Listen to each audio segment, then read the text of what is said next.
There was once a very wealthy man, but he was incredibly stingy. Many poor people came to him asking for help with their problems, but he always turned them away, thinking to himself, "I earned all this wealth through my hard work, and I'm not going to give it away to others for nothing." One day, as he was walking down the road, a speeding car hit him. Bystanders rushed him to the city hospital, where he was treated by a doctor and an elderly nurse. The nurse, a kind-hearted man, stayed by his side, caring for him day and night. After a while, the rich man woke up from his coma, but he had lost his memory and didn't remember anything about his past life. The doctor explained, "His memory is almost completely gone, and we don't know who his relatives are. He's taking up a bed that others in critical need could use, but he's well enough to leave now." The elderly nurse suggested, "I can take him to my home and care for him until he remembers, or until his family finds him."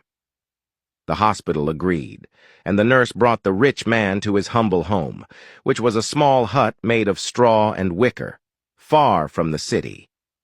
When they arrived, the rich man looked at the hut with disgust. "You call this a house?" he asked. The nurse smiled gently and replied, "Do you have a house of your own?" The rich man shrugged and said, "I don't remember if I had a house or if I was a beggar on the streets." The nurse patted his shoulder and said, "Well, for now, this will be your home until your memory comes back." Curious, the rich man asked, "Do you make enough money to live by doing your job?" The nurse nodded and said, "I sell newspapers during the day and I work as a nurse at night. It's enough for me to get by."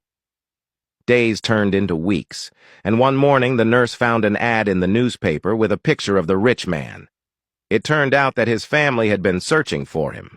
Excited, the nurse rushed to tell him the good news, and the rich man smiled for the first time in a long while. Together, they went to the address listed in the ad. When they arrived, the rich man said a heartfelt goodbye to the nurse, thanking him for all he had done. The nurse returned to his simple life of selling newspapers by day and nursing by night. Months later, the rich man regained his memory and returned to his old life. But something had changed in him. He called his secretary and said, "Bring me all the requests from the poor people I've ignored. I want to read them." One request was from a father who wished to enroll his son in school but couldn't afford it. The rich man hurried to the man's address and gave him the money he